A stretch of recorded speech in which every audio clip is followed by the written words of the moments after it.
Ce programme vous est offert par le Conseil national de lutte contre le sida.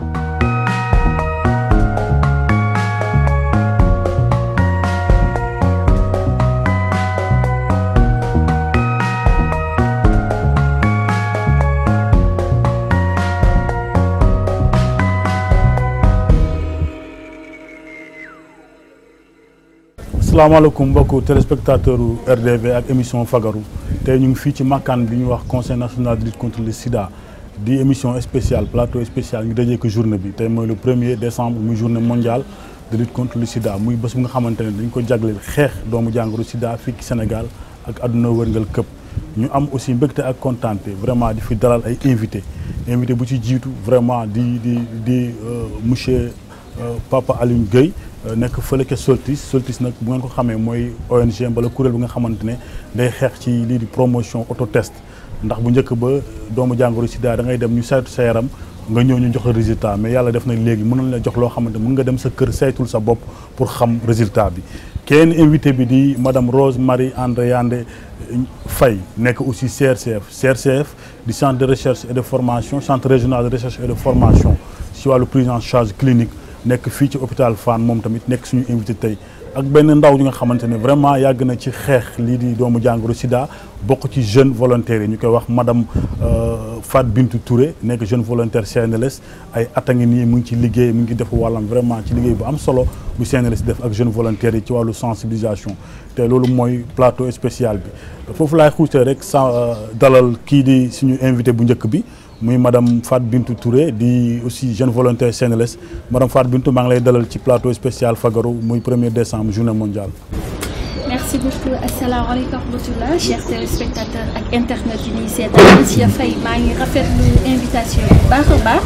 di nuyu samay naataangoo monsieur Guèye ak madame Rose ci daje bi fi daje di ñaan yàlla lépp lu fiy waxtaanee rek yàlla na doon njëriñ. waaw jërëjëf Fat Bintou Touré vraiment di jeune volontaire CNLS ñaareelu invité bi di monsieur Alioune Gueye nga xamante ne moom mooy représentant Soltis di ONG bi nga xamante ne mooy def promotion ci wàllu autotest mooy saytul sa bopp doomu jàngoro sida monsieur Gueye ñu ngi lay dalal ci plateau spécial Fagaru. jërëjëf Faye maa ngi lay nuyu aussi ñu ma dalal ci plateau bi. di leen souhaité aussi joyeux journée mondiale sida. jërëjëf monsieur Gueye jërëjëf vraiment si nuyoo bi ñetteelu invité bi di madame Rose Marie André Yandé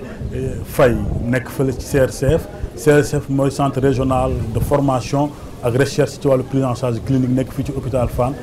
madame Rose Marie ñu ngi lay dal ci plateau spécial Fagaru. merci Faye c'est plutôt Rose André Yandé Faye maa ngi lay remercier ci invitation bi di la nuyu sama naataango yu ma dalaloo ci plateau bi di souhaiter ñëpp ñi ñuy seetaan une bonne journée du sida voilà. merci jërëjëf Rose André vraiment Faye nekk fële ca CRCF foofu laay xuuse rek samp sama laaj bu njëkk madame Fat Bintou Touré yow mi nekk jeune volontaire CNLS depuis année. tey di journée mondiale de lutte contre le sida ñu mettre l'accent sur la jeunesse vraiment jeunes yi garde communication bi garde aussi sensibilisation bi tey journée boobu lan la doon ci yow tey. merci monsieur Faye man suñu borom dafa dogal man Fat Bintou le 1er décembre saa bu jógee liy jóge ci man dafa bëri parce que dafa doon une journée à titre particulier dafa particulier torop parce que ñun jeunes ñun ñoo jóg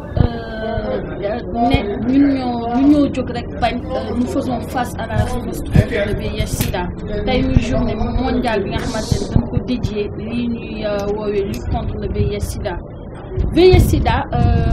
pourquoi ñu accentuer ko ci jeunes yi parce que selon les statistiques jeunesse bi taux PPVIH bi ci jeunesse bi la ëppee. Et aussi il faut se l'avouer ñun les jeunes nous sommes sexuellement actifs loolu ça a été vérifié dañu actif torop j'avoue que nag voie sexuelle rek joxewul sida parce que y a la transmission mère à enfant y a qui par les objets tranchants mais voie sexuelle bi dafa nekk li nga xamante ni moom lañu gën a constaté te ñun jeunes dafa bëri y a les TS nous avons eu à travailler avec les travailleurs sexuels foofu VIH sida dafa bëri moo tax ñun dafa am benn communication bu particulière bi nga xamante ni dañ ko ci war a porter dem nañu def benn enquête parce que ñun mën nañ ne au niveau national ñun nañu sélectionné woon ñu nekk les premiers volontaires di collaborer nag depuis un bon bout de temps avec le Conseil national de lutte contre le sida avec la complicité de docteur Safiatou mais ñun bi ñu doon liggéey ak travail sexuel yi dañu constaté woon que ni femmes yi bu ñuy waxtaan ak ñoom dañu naan ñoom bu ñu amee ay clients clients yi ñoom bu leen neexee mën nañu bañ a jënd condom parce que 3 méthodes il y a ABC abstinence bonne fidélité et condom mais ñoom condom bi nañuy préférer mais femmes yi dañuy exiger seen clients yi à ce que ñoom jarul ñuy jënd ñoom dañ ciy utiliser benn muy condom bi nga xamante ni bu jigéen bi la bi ñuy woowee ñun kumba si léegi imaginez monsieur Faye ku jigéen ki amee condomam amee client X bi ñëw satisfaire libido mu amaat après client X bi imaginez mu amee virus bi bàyyi ko ci condomu femme bi automatiquement client X bi dem na mu encaissé waat client Y bu ñëwee da ciy fekk virus bi buy ñibbi da koy yóbbaale ainsi de suite ñu constaté que ni loolu bokkoon na ci li transmettre VIH sida bi ñu porté woon tamit communication boobu ba jaraloon nañu vraiment mën na ni en termes de préservatif dañ doon exiger suñuy frères yi ñu koy utiliser bu fekkee ñoom mënuñu respecter méthode A bi wala méthode B bi de grâce ñu utiliser condom le plus souvent possible. Il y a aussi tamit ivrogne ñu ci bëri liggéeyal nañ ñoom à Grand Mbao ay BCEAO plage yi dañ fa daan dem été yeeg hiver yi parce que ñu bëri ci ñiy gaz ak ñiy naan sangara tout dangay sensibiliser ba sonn sont des jeunes mais dañ la naan carrément un du ma dépisté wu deux je ne me protège pas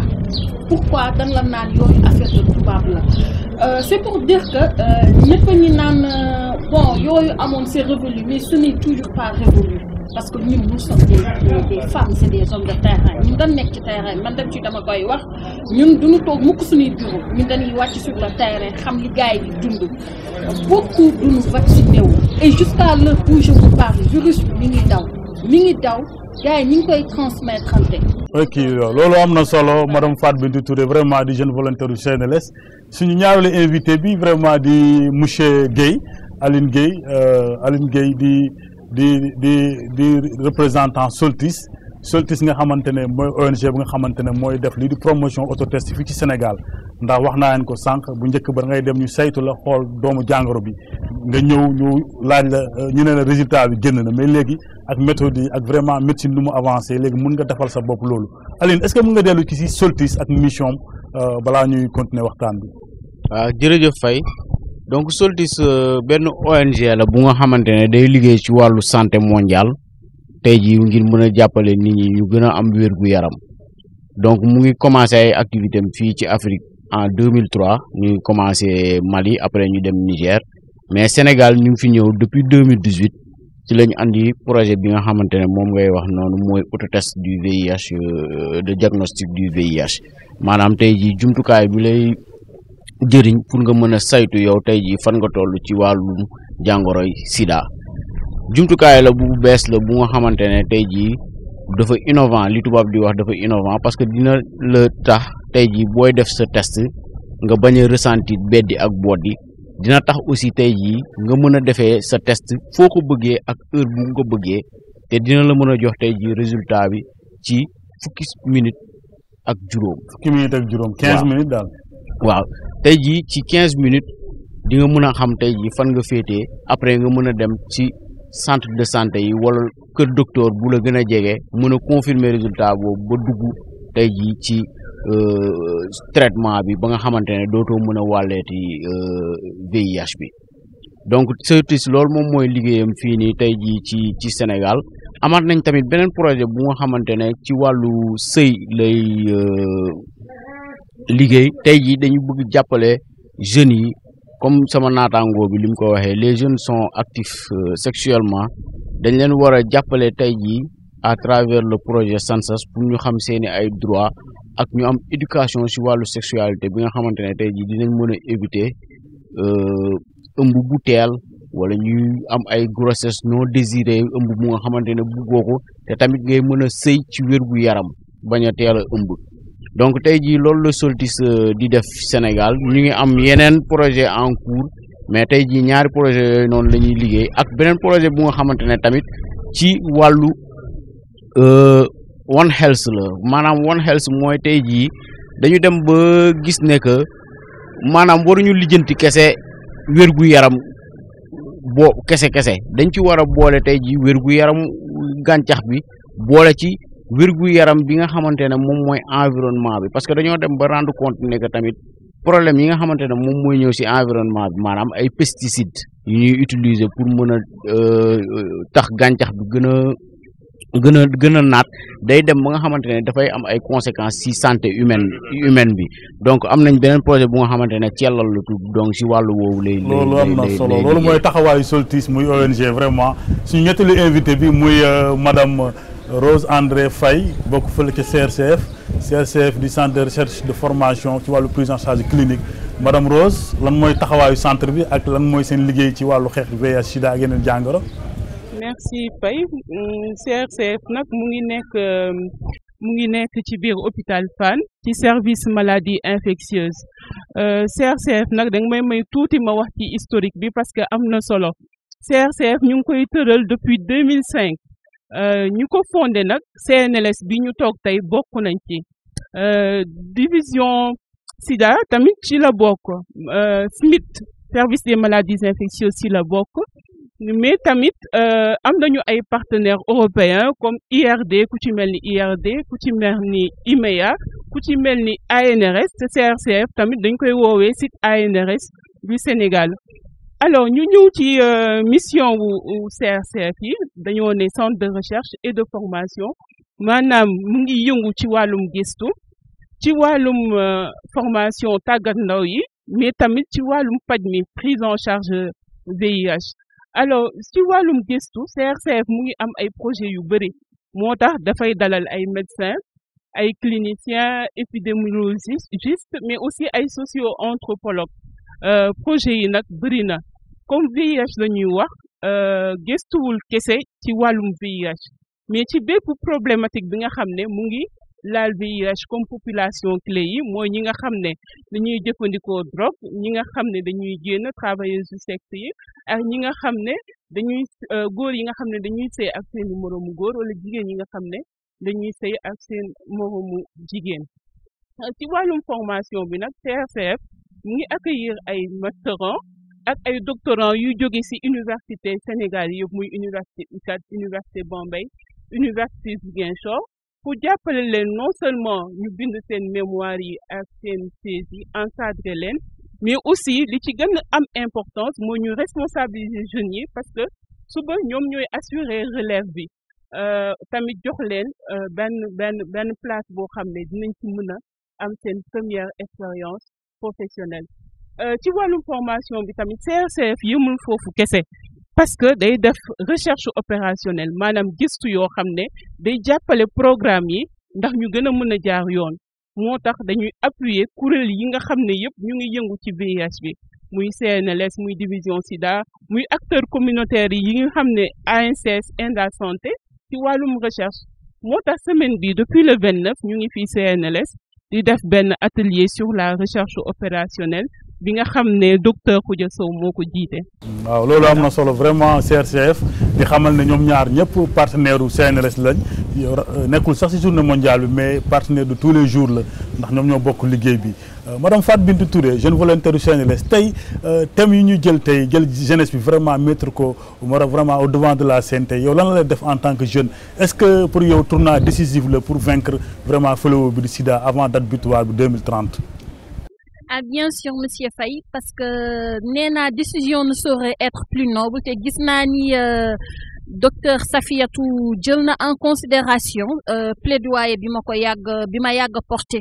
comme quoi que nanu jël jeunes yi mettre leen au devant parce que affaire bi c'est une affaire de jeunes et nekk na une chose qui nous concerne et qui nous interpelle tous autant que nous sommes gis nga monsieur Faye enquête def nañ ko dañ doon seetlu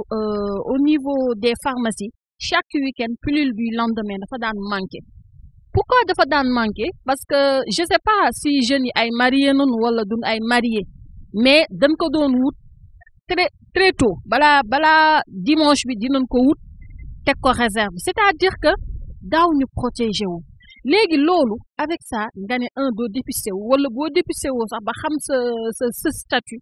da ngay bañ ne doo continuer say traitement antirétroviraux waaye côté boobu ñu sant fa yàlla parce que mën naa ne waa CNLS depuis qu'ils nous ont ñun y a eu énormément de progrès parce que ñun c'est ce qu'on fait tout le temps jeune bi au début day réticent da ngay wax ba sonn pour mu adhérer pour mu nangu statut te aussi suivre traitement mais da daan ko futé mais entre jeunes y a ce qu'on appelle la technique d'approche peut-être ñoom mënuñu approche ñun bi nu mën mais xëy na ñun ay wax naa ko sànq ay femmes et hommes de terrain nanu te tamit miinante nañu cible bi moo tax peut-être ñu ne d'ici 2030 affaire bi am nañu yaakaar te jàpp nañ dina jeex te ñun tamit j'avoue que ñoo nekkoon les premiers volontaires du CNLS mais depuis relève bi ñu ngi koy préparer nank ak nank c'est-à-dire que man tey mën naa fi bañ a nekk ma délégué samay membre APE Afrique ñeneen ñi tamit mën nañu bañ a ñëw délégué c'est pour dire que li amoon wàññeeku na bu baax a baax et il y a énormément d'amélioration voilà te loolu mën naa ne dama ciy féliciter docteur Safiatou parce que jël na bu baax a baax en considération sama plaidoyer jeunes yi. Monsieur Guèye Aline Guèye bu Soltis tey seen teewaay fii mooy selon vous l'accès universel des autotests tey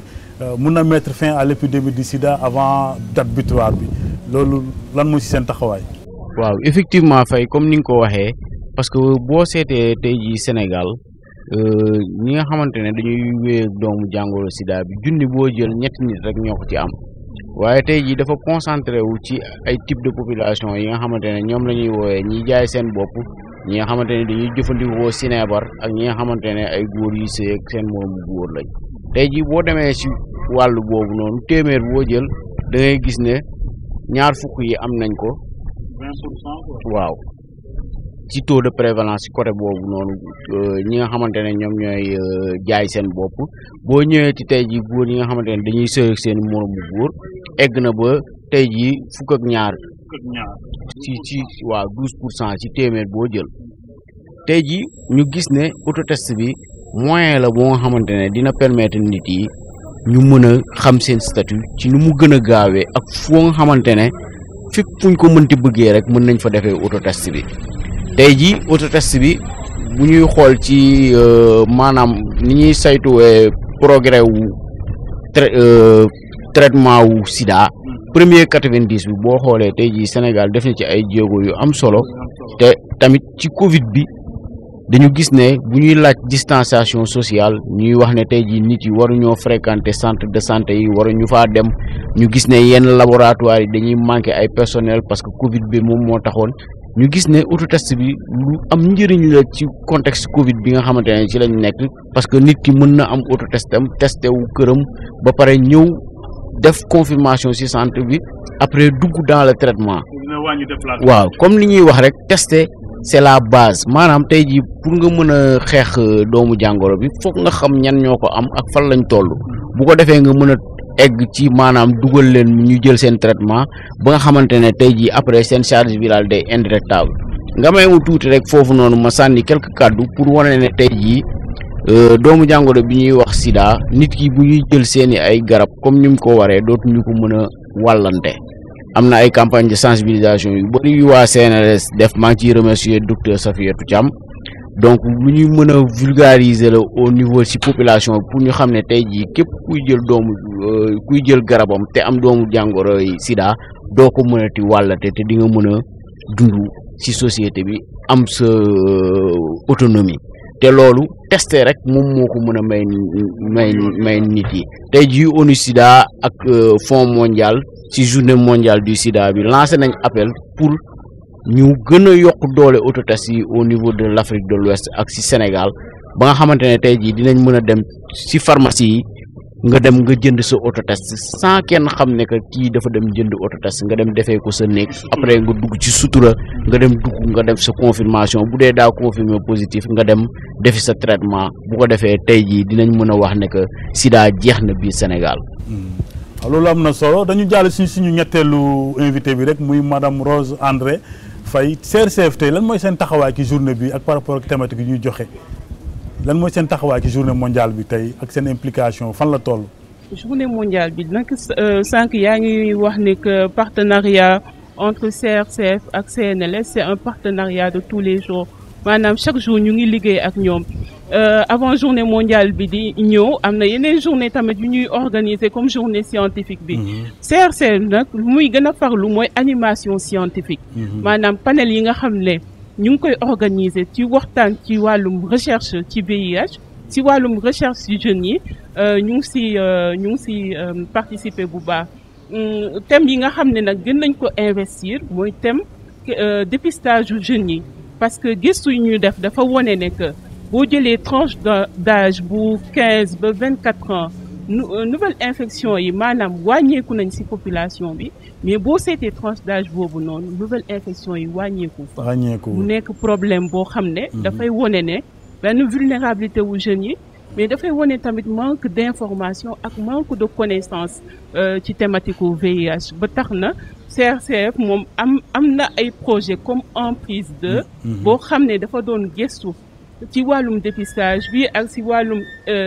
prise en charge du jeunes yi ak nu ngi ko sama naataango bi waxee ci wàllum suppression wu charge virale maanaam nga toog nga mën a dund ak doomu jàngoro bi ba doo ko mën a wàll kenn CRCF dafay investir thème yooyu di ci waxtaan ak nit yi ci wàllum résultat de recherche yi ñu am. kon loolu am na solo ci liggéeyu CRCF vraiment ci lutte contre le VIH Sida muy doomu jàngoro Sida.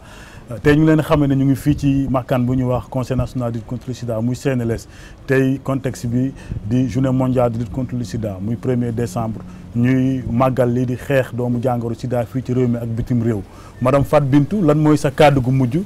yan recommandation ngay defal jeunesse bi à l'endroit vraiment de la jeunesse sénégalaise et des populations ci journée mondiale bi. tey damay wax lu am solo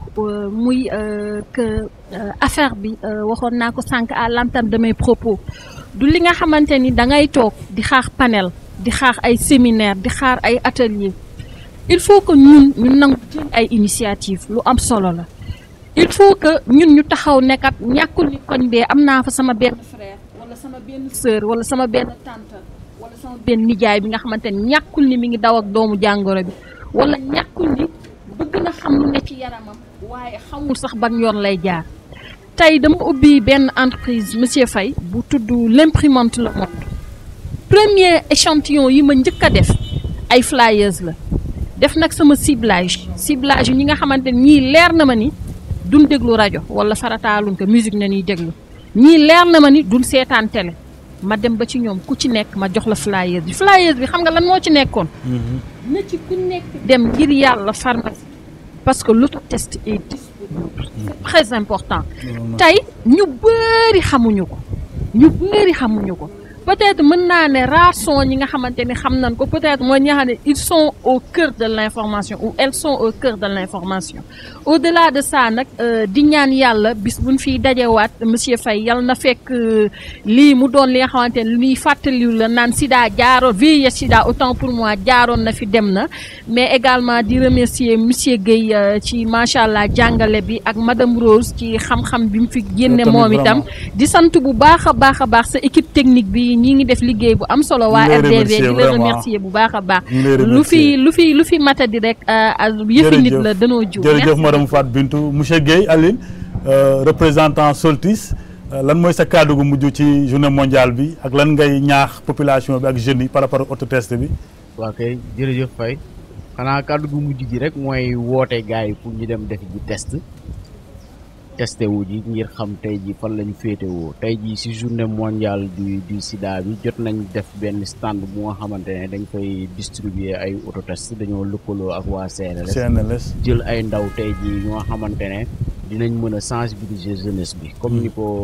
Rose waxee tey ji feebar bi ci jeunesse bi la concentré wu parce que xamuñu tey ji comportement yan lañu war a def dañuy sëy yu bari te duñu mën a xam fan lañu féetee donc maa ngi woo jeunes yëpp ñu dem defi ji tey ji dépistage à l'occasion de la journée mondiale du sida c'est vrai que buñ la waxee defal dépistage di nga xaw a tiit mais maa leen di woo ne leen ne bu leen tiit tey ji traitement bi am na ko jël doo wàllati di nga mën a dund comme sa yeneen moroom yi te tey ji mën ñu ngi dem bay wax naan tey ji diabète ak hypertension moo gën a graaw sida parce que boobu di nga nekk di suivre ay affaire yu bëri te tey ji VIH bi dem na ba nga xamante ne benn comprimé par jour boo ko jëlee dootoo mën a di wàllate ñu ngi waaj a dem sax si maanaam benn piqûre par weer waaw donc maa ngi ñaan sama mbokk sénégalais yëpp yi may seetaan ñu profité dem dépisté wu ji te ñu ngi waajal aussi def autotest yi au niveau des pharmacies en 2022 bu ko defee képp ku bëgg def sa dépistage di nga ci mën a am accès bu baax a baax ci domaine boobu noonu di remercier ci invitation bi ak samay naataangoo di remercier aussi waa CNLS ñi nga xamante ne ñoom ñoo organiser tey journée bi jërëjëf monsieur Guèye Aline suñu ñetteelu invité bi madame Rose André CRCF lan ngay tàggatoo dernier mot à l'endroit des populations ak des Sénégalais par rapport ak journée mondiale bi ak lan mooy nekk taxawaayu CRCF après journée bi incha allah. d'accord alors sama kàddu bu mujj bi nag mooy ne damay woote responsabilité. Responsabilité communauté yi. rawatina jeunes yi. ñun ñëpp ñu farlu ci prévention bi. ndaxte sama naataango yi wax nañ ko ci dépistage bi. ci médicament yi nga xam ne boo ko jëlee doo mën a ti wàlle mooy lu ñuy wax PrEP. ñu farlu tamit. ci implication wu jeunes yi ci programme yi te loolu appel bu may lancer acteurs yi la surtout ñu mën a impliquer jeunes yi ci ñu ñuy xalaatee programme yi nuñ koy tëralee ak nuñ koy exécuter ndax jeune ak jeune ñoo bokk réalité n'est-ce pas jeune ak jeune moo mën a waxtaan ak jeune moromam bu mu comprendre moo tax c'est important que aujourd'hui acteurs yi impliqué bu baax jeunes yi te yaakaar naa ñu ngi siy remercier madame Safiatou Thiam secrétaire exécutif u CNLS bi nga xam ne journée bi ñun en tout cas ñun suñu CRCF yi gis nañ si suñu bopp bu baax a baax ndaxte impliqué nañu lu ci mujj nag mooy woo jeunes yi tamit parce que damay ñëwaat ci wàllum recherche rek dañu nekk si moment boo xam ne dañuy wax waxu One Health ak waxu épidémie émergente maanaam feebar yi nga xam ne ñu ngi bees te xamuñu ko woon ba pare di ñëw di lëkkaloog VIH parce que dafa nekk épidémie yoo xam ne dañuy fekk ay vulnérabilité ñu yokk vulnérabilité yooyu noonu moo tax dafa am solo parce que xam-xam bi bëreegul foofu may woo jeunes chercheurs yi ñu mën a intéressé wu si sujet yooyu jàngoro yooyu daal ci dina baax jërë ngeen jëf loolu moo jeexal suñu pàcc bu njëkk muy première partie émission Fagaru plateau spécial fii ci makkaanu CNLS di journée mondiale kon nag jaa ngi jëf kenn ci yéen ba si kanam incha allah pour deuxième partie bi. waaw dellu si waat nañ fii ci plateau spécial journée mondiale de lutte contre le sida ñu nekk fii si makkaan bu ñu wax CNLS conseil national de lutte contre le sida contexte bi tey mbala prétexte bi tey vraiment di journée bi ñu am mbégte si ak kontaante di dalal si ñaareelu partie bi kii di madame Soukeyna Ndiaye madame Soukeyna Ndiaye mooy présidente RNP Plus. RNP Plus mooy réseau national des personnes vivant avec le VIH sida suñu ñaareel invité bi nekk vraiment un jeune boo xamante ne ci lutte contre le VIH sida la bokk vraiment teewal fii aussi jeunes yi teewal fii aussi RNP Plus waaw vraiment tey loolu mooy ñaareelu xaaj bi tey question bu njëkk bi dama koy laaj suñu maman muy madame Soukeyna Ndiaye président RNP Plus ginnaaw def nga ay plateau yu bëri vraiment sénégalais yu bëri surtout émission Fagaru xam nañ lan mooy RNP Plus tey question bi juuti day dem ci tey yow nan nga gisee tey naka la ñu mën a mettre fin aux inégalités mooy bedd bi discrimination bi vraiment bu am ci xeex doomu jàngoro sida. merci beaucoup Ablaye di la jaajëfal encore une fois di am mbégte dellu si plateau bi comme ni nga ko waxee mu doon loo xam ne si lu ma neex la. mais la journée d'aujourd'hui dafa nekk benn journée bu particulière parce que xeex li nga xam ne si mooy inégalité yi nga xam ne moo nekk si prise en charge bi moom moo ëmb li nga xam ne si mooy journée tey bi kon mu nekk loo xam ne si lu ma sawar di wax la parce que ku ne xam na ne lutte contre le VIH/Sida dafa nekk loo xam ne si benn loxo wala benn nit mënu ko def il faut que ñu lëkkaloo jàppalante boole xol yi ak xalaat yi ak tëralin yi pour ñu mën a teg ay stratégie yoo xam ne si dina fi dindi les inégalités yi nga xam ne si mooy xew ci wàllu paj bi te yaakaar naa tey jii bis bi wane na ne ñi ngi ci yoon bi parce que ñi ngi ci yoon bi ndax tey lu ñu doon ci li nga xam ne si mooy réponse bi mooy l'implication des jeunes maanaam ndaw ñi ñëw song dugal ci seen loxo te tey yaakaar naa plateau bi wane na ko ndax maa ngi ci sama wet benn jeune boo xam ne si citoyen sénégalais la jeune boo xam ne si dafa xool ne lutte contre le VIH daf ci war a dugal loxoom mu doon jeune boo xam ne si xam ne ñoom ndaw ñi dañ ci war a am seen partition bu ñu joué mu tey mu jaral ko mu bàyyi léppam ñëw compétir ak ñun si sama kàddu ñëw ne maman ñun li ngay xeex di ko xeex ngir population bi dañ ci war a jàpp te am na ñoo xam ne si peut-être dégguñu ñun il faut que ñu ñëw jàpp si waral na teewaayu tayam ba nga xam ne si discours bi nga xam ne si moom laa doon def à chaque année tey dafa jël engagement pour liiral ma ko ci sant di ko gërëm di ci sant jeunes yi am engagement boobu yëpp te mënuñu egsi ba fii ndax tey dama am lu ma neex ci journée tey bi parce que y a de cela 30 ans dama doon am jafe-jafe pour gis ay ndaw yu ñu mën a jàppale ci xeex bi ci li ñuy dund kon tey su ma gestoo di gis jeunes yi di gestu di gis ay doomi jàmbur nga xam ne si mënoon nañ ne rien ne nous lie par rapport au VIH mais dara soxaluñu ci VIH mais ñoom dañ ko jël loolu yëpp teg ne ñoom dañu bëgg a ñëw fekk si ma àndandoog man ci xeex bi pour ñu songu daan li nga xam ne si mooy waral ñu yegg ci résultats yi nga xam ne si moonu mën a may un monde sans sida et éradiquer les inégalités qui se passent autour de la prise en charge du VIH. waaw loolu am na solo vraiment ñu lay dalal aussi ci plateau bi mu nekk jeune bu engagé tey lan la def ci yow en tant que jeune nga nar a porter message u RNP plus vraiment ci journée bi nga xamante ne l'accent dañ ko mettre ci jeunesse bi tey lan mooy ci taxawaay. loolu maa ngi lay remercier bu baax ci invitation bi ñu defal nii puisque ça permet ñu gën a am passif si li ñu nekk tey dama gën a kontaan quoi parce que malgré que ni je suis toujours avec ma maman bon mu nekk benn battante la man dama ko tuddee sax la lionne quand même parce que bëriwul kuy toog di divulguer sa maladie dans la presse ou bien dans la société en haute voix quoi mais moom dafa nekk ku am courage ku bëgg a jàppale askan wi surtout jeunes yi xale yi moo waral combat bu muy def nii yëpp pour xale yi la ak jëlee fii doomu jàngoro VIH/Sida bi kon tey c'est tout un plaisir de partager avec elle cette journée oui ak plateau bi ñu nekk nii ak engagement yi ma désiré pour accompagner ko ci dans la lutte. bon madame Soukeyna Ndiaye selon bu naka la seen organisme mbala seen kuréel bëgg a taxawee lii di xeex mbala wàññi lii di inégalité muy discrimination bi bu am ci xeexu doomu jàngoro sida. jaajëf ci question bi tey kuréelu nga xam ne si mooy la RNP plus tëralin yi ñu teg maanaam stratégie yi ñu teg pour xeex li nga xam ne si mooy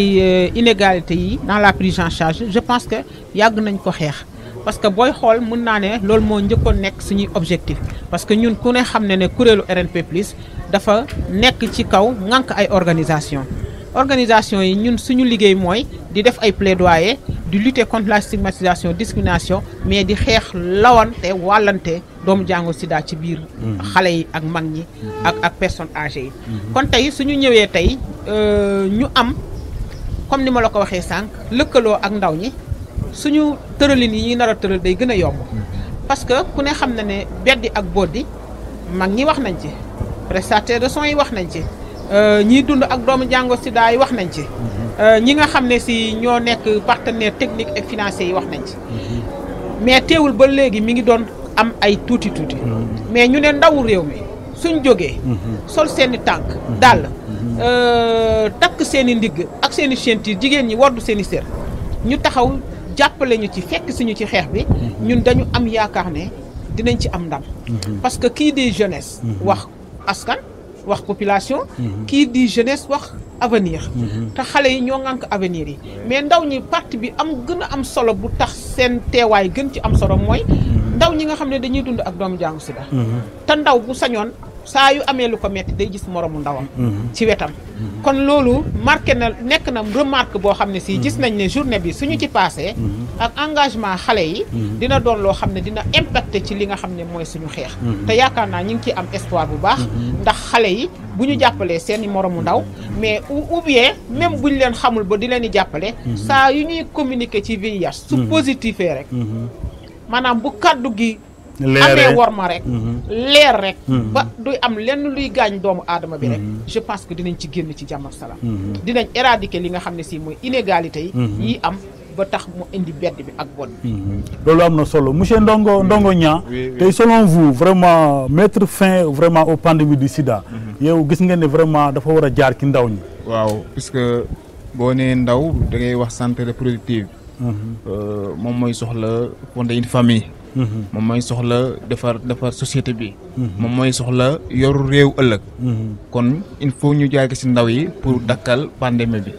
ci ndaw yi doogu lañ ko mën a jaar puisque ndaw fi mu toll nii surtout suñu nationalité bi ñu nekk muy Sénégal dafa bëri ay ndaw kon ndaw ñi lañ mën a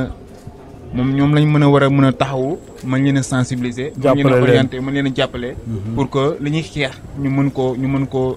gagner avec à 100%. seen ndaw la mën a jógee. parce que ndaw ñi dèjà ñoom ba comprendre nañ dèjà lan mooy VIH ñi si dugal seen loxo bu baax a baax. ci xeex bi di xeex liit bi. ñu ngi jàppale tamit xale yi di jàppale jigéen ñi. pour lii mu jóge fi. waaw parce que ndaw ñi seen yaay ñoo koy dund. suñu papa yi ñoo koy dund. suñu frère yi ñoo koy dund kon bu ñu duglu ndaw ñi. amaan na kon li ñu bëgg a éliminer la pandémie d'ici 2030. bu fekkee ndaw ñi dugaluñu seen loxo. dina yéex pour ñu atteindre suñu objectif. pandémie tamit bon duñu wax rek VIH sida. ndax ku wax VIH sida wax diabète. ku wax VIH sida wax tuberculose. wax VIH sida aussi wax hypertension. tey jàngoro yooyu yëpp tey nan la ci jeunes yi bëgg a taxawee war a taxawee pour faagaagal ko. vraiment ndax ñu am résultat yu am solo. ok léegi doomu jàngoro VIH sida comme yeneen jàngoro yeeg la.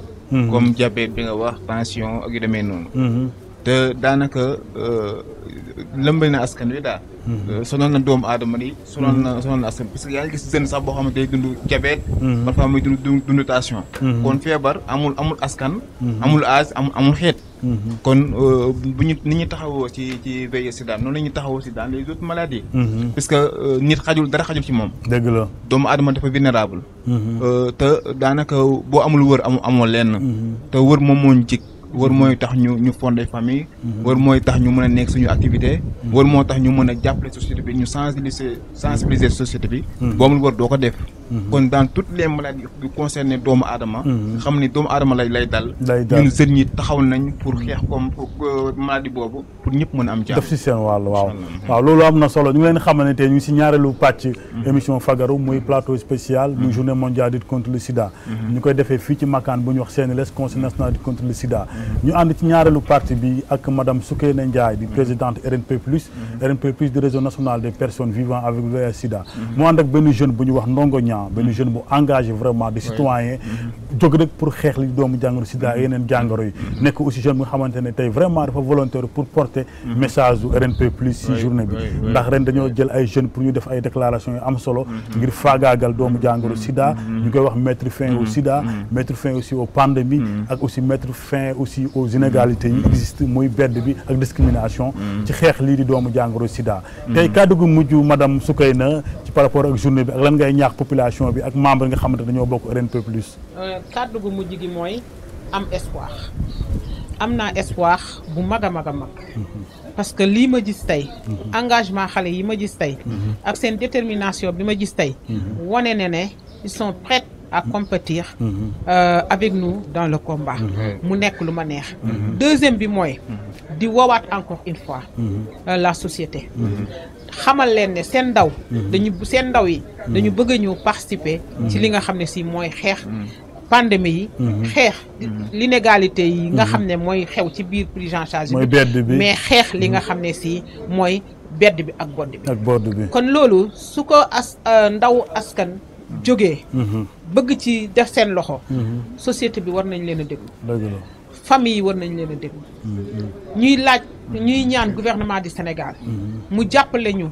ci traduction en langue de différentes langues. communication yi nga xam ne si. parce que dañu am ak askan woo xam ne si. làkk bu nekk moo fi nekk xeet bu ne mu ngi Sénégal xeet bu nekk moo fi nekk. mais pour ñu parvenir à toucher tout le monde. il faut que état bi jàppale ñu ci wala mu jàppale suñu kuréel gii di. RNP plus à travers le CNLS. CNLS bu ko état jàppalee. ci élaboration des guides de communication. yoo xam ne si dans de différentes langues quoi. ñu war ko jox jeunesse bi. parce que ndaw soo koy xeexloo da nga koy jox arme. arme bi nga xam ne si moom la xale yi war a xeexee. bokk na ci guide ba nga xam ne war nañoo mën a wax ak askan bi. pour gën a mën a. ndaw yi nga xam ne si ñoo nekk ci bëgg a jël xeex bi. ku ci nekk am na langue boo dégg. ku ci nekk suñ la jëlee langue ba nga xam ne si mën nga ko jottali ci sa askan. bu fekkee ne loolu yëpp réunir nañ ko ñu am ko. je pense que li ñuy mëbët dinañ ko am. te loolu rek moo ñu ci mën a dimbale. kon may ñaan encore une fois état du Sénégal. mu jàppale kuréel gi nga xam ne si mooy le CNLS. à travers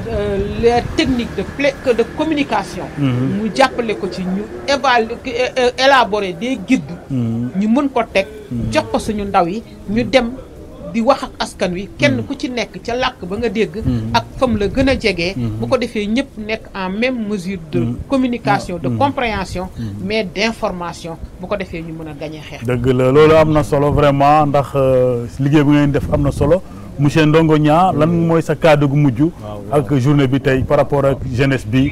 pour gën leen ñaaxaat. mooy que jeunesse bi dañu war a dem rejoindre les sites de dépistage.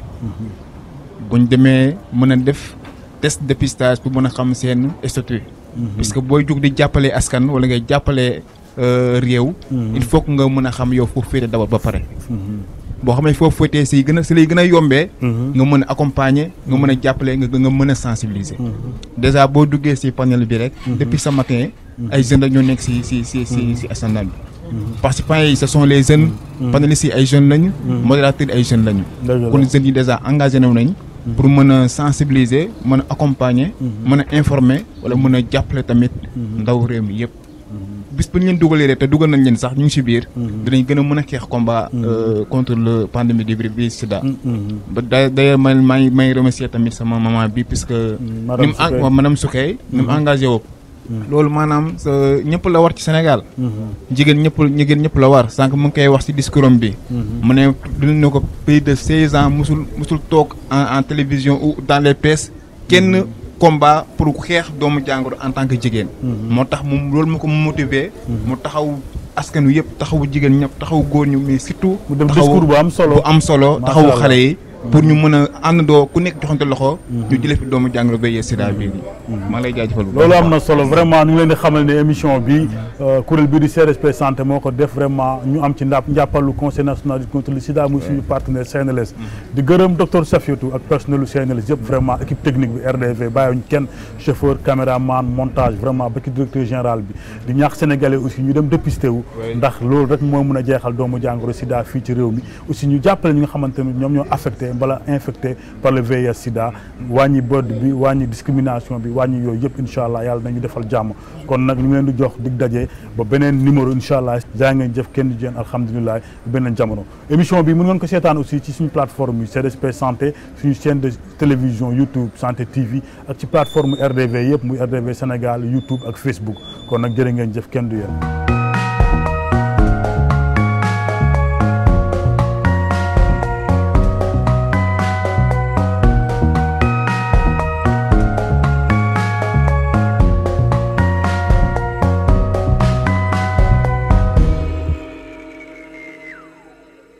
Ce programme